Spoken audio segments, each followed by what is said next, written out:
Hello. In 2019, if I remember correctly, the first time that I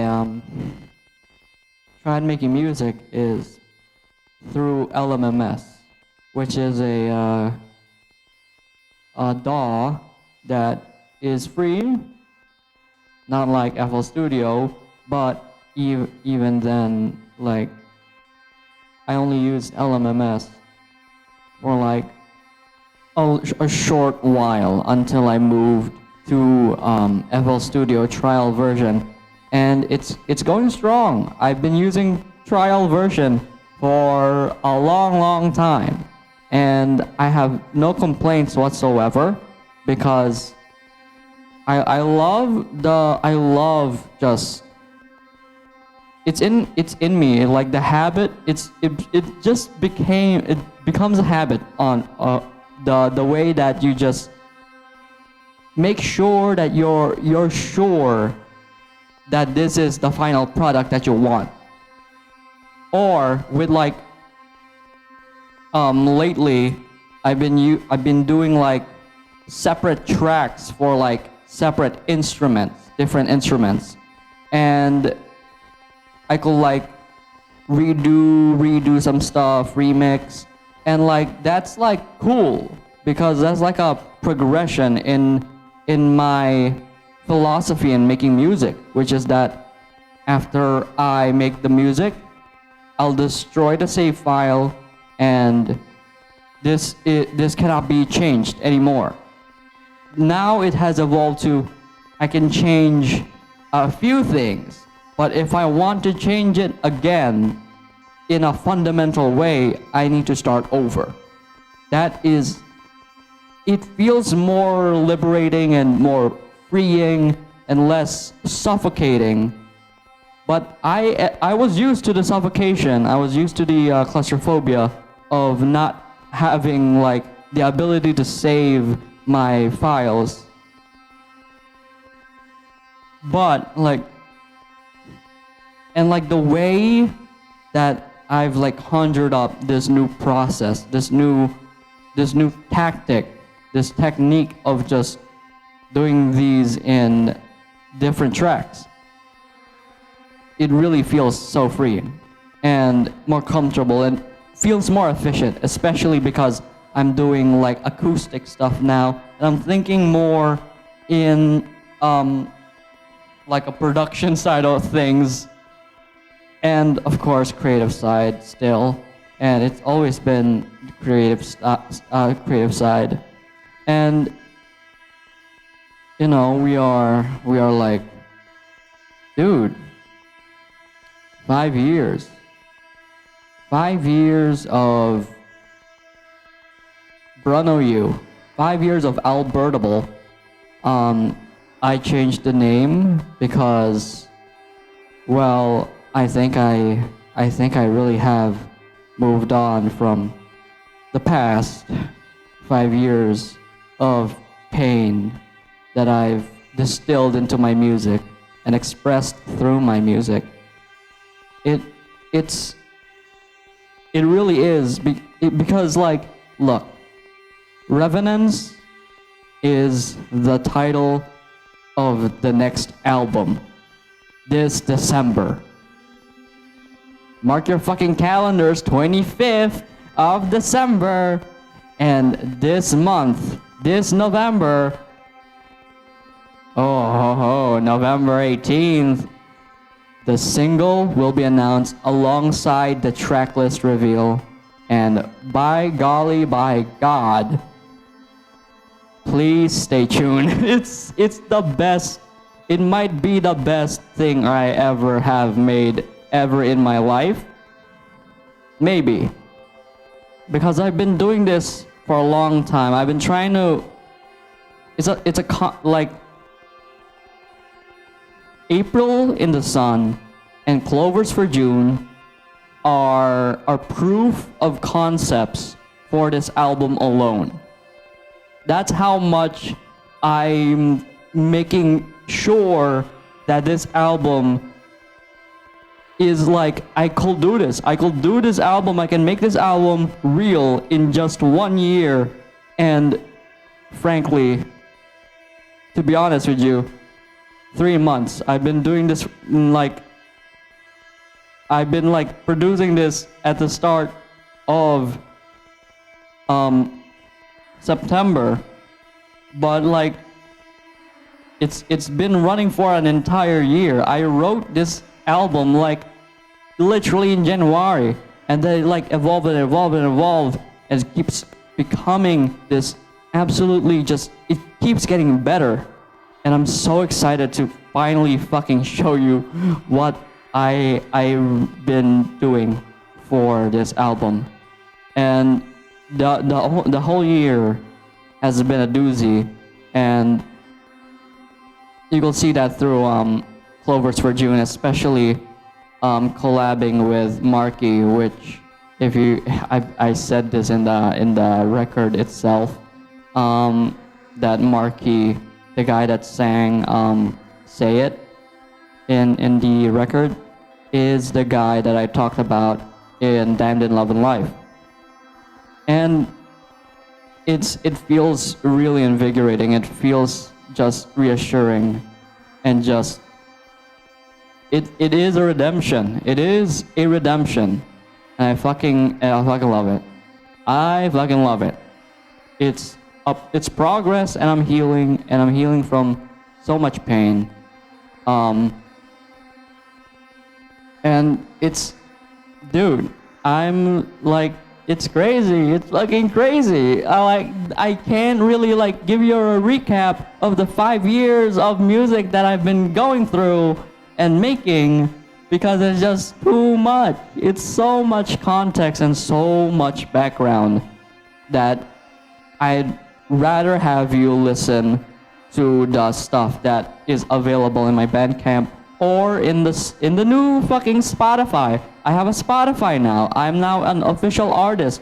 I have this badge on my YouTube now, which is fucking crazy, because I'm moving up in the fucking world, I guess. Thank you so much, Gav, by the way. Thank you so much, Gavin, for this fucking opportunity. Because dude, this shit is fucking crazy.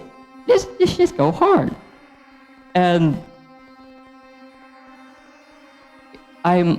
it's like I'm finally having I'm achieving the fucking dream. I'm achieving the dream that I wanted when I started making music in LMMS. I remember my first song, my very second video, which is now unlisted. It's called The Man Behind the Lavender Town Slaughter, which is a mashup of the FNAF 2 song by Lemon Demon, fuck you, the Living Tombstone, sorry, and of course Lavender Town theme from Pokemon, and I think that really says a lot. That says a lot. I don't know. In my early years, I really depended on making remixes, and because I saw that my original work really didn't do good. So I try to chase trains, especially with the Empress of Light theme remix, which, by the way, might as well be the very first remix of Empress of Light, which is it's like I'm the winner. I'm first at making the moon landing, but at what cost? It's a fucking terrible remix. And it got me a lot of views, and it's for a very long time, that 2020 year, it was my most famous video for a long time, and I really cherish that video for my poor taste before, because let me get you in the mindset of what the fuck I was listening to before like 2024, which is when I actually started listening to good music. Can you believe that? Only last year I started actually listening to Radiohead's entire discography and Car Seat Headrest and Mitski and fucking everything. Interpol, Black Country New Road, not like this year, Racing Mount Pleasant and Geese. Like, it's crazy how much music just opened up to me in just 2 years, and for me to gladly just take it all in and just experience and just, oh my god, it's so cool. Music is so cool. Like, it really made me open my eyes. OK Computer, that I listen to OK Computer. I think I've said this before somewhere, I don't know where, but how I became a big, like, oh yeah, music is literally my life now. My life's mission is in 2023, December 31st of 2023, which technically I'll still say it's last year. We were going down on a highway. I downloaded YouTube to MP3 version of OK Not OK. So that's like the one that has the B-sides in it. So it was like a 2-hour ride of just pure amazing, just, I don't know any lyrics. I try to catch the lyrics as best as I can, but not in a way that is like, oh, I'm desperate to know what's going on. It's more like, oh, I'm just gonna hear the words and then I'm gonna notice what the words are and just focus on the music. That's the first album listen that fully just made me realize how much I love music. Goodness gracious, especially because OK Computer is about cars and I'm in a fucking car on a highway and fucking exit music plays and that bass fucking hits and like my eyes straight on the fucking road and I'm like, holy shit, I'm a big smile on my face. So good. And getting back to myself, getting back to my music, like the history is just crazy because it's, for the most part, about my trauma. It really is about traumatic events in my life. Even the one that is the original December album from 2020, this original birthday album, I mean. It really is like I'm trying to mask that some stuff that's happening in my life that was not okay, but in a way that I was so naive to it. But after everything that happened, I'm like, it really just reveals itself to me over time throughout the years, and just, 2022, Let It All Out happened, and then like with 2024, I try to revisit Let It All Out and remaster it and reorganize it to make it narratively better in a way, but it coincidentally just becomes more painful for me. It really did became more painful, especially of course. I won't really talk about it here because I really want you to know it for yourself. It's in the downloadable itch.io page, and it's free. So like you could like get the knowledge for free. like the context, the entire context of everything that I'm saying. And then of course Damned in Love and Life for Christmas of 2024. Christmas Eve. Wait, hold on. Christmas Eve?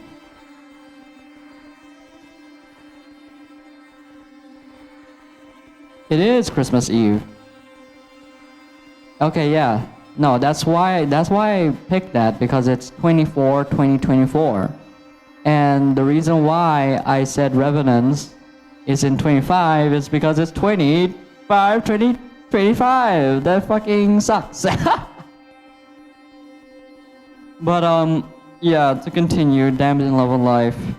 That was like a big quarrel of mine throughout 2024, especially because I'm being just invigorated and like transformed through this music while I was still the old self that I was, which like it gets mixed up, and I'm like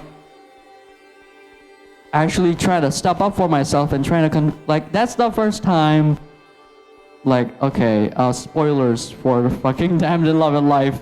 Spoilers to my fucking real life, by the way. That was the first time I fucking confessed to someone myself.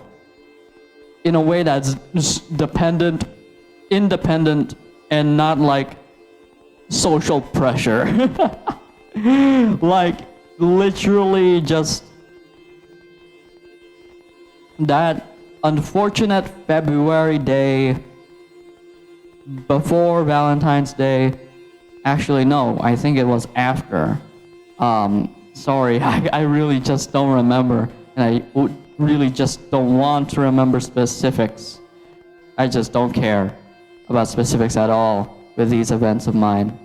But unless it's really, really bad, which looks at fucking Let It All Out and fucking original birthday album, but you know, it really just like the old self mixing in with that new transforming self that's just like it's ever so changing. The old self was the new self last year before 2024, and it's like I'm changing a lot. And right now, like 2025, I've changed a lot, especially with college. Oh, especially with entering college. Holy shit. And it's been, this year has been and might be the best year of my life. Yet. I'm gonna put a yet there because, you know, it might get better, it might get fucking worse, but I know for a fact 2021 was the worst fucking year of my life. It will be ingrained in my memory forever. And that's for the illness, that's for the illness, and then the fucking existential crisis and fucking personality just gabagoolies, a fucking identity crisis, so. It's a lot. 2021 was a lot, especially because it was after the original birthday album and the incidents that follow that. But yeah, I'm just like talking, and this is just, I really just want to say a lot, but I also don't want to say them because it really just like, it really is spoilers. I really want you to experience the albums because that's that's like the way that I want you to hear my story, hear my word, before you go and listen to another artist. But like, music is so meaningful to me. Even before 2024, Tally Hall, Lemon Demon, I guess the Limbic fucking Tombstone, but I fucking hate him now. Like, just so many artists that just really just build my childhood and Like I can't thank them enough. Especially Suede in my dad's radio, car radio every time we drive, and it's like Beautiful Ones always plays when it's a cold night drive and you're in a fucking mountain and like the light, you're at the fucking front seat and the music just blasts from all angles. It's just, oh, so sweet, so good. As well as Soul Asylum, Runaway Train, just other old school stuff from my dad's car. Shout out dad's car. There might be a bomb in there, but just like those old stuff really just built up so much for me to appreciate the music that I listen to now. My own taste, my own independent taste from my father. And like, dude, holy shit, East? East. Oh god, man, what a band, what a band. But yeah, no, I'm just talking about bands now. Welcome to the fucking podcast. But no, seriously, thank you so much. Because like lately, you know, especially with Damned in Love and Life and April in the Sun, those two records that I have are the most successful original stuff that I've made so far. And I'm forever grateful for that. I really am. It's like, holy shit. People appreciate what I make that is like, I pour my shit into this. I pour my fucking soul. I fucking poured shit into this thing that is me. That's literally me. It's all me that did this. And there's nothing else. Well, you know, Clovers for June is like, in my opinion, the best record I've made yet. Not counting Revenants, but it has the of course, it has Say It at the cover, but even then, that was fucking, it's still fucking good. I fucking gave it my spin, and it's like an evolution from my past, my very old remixes.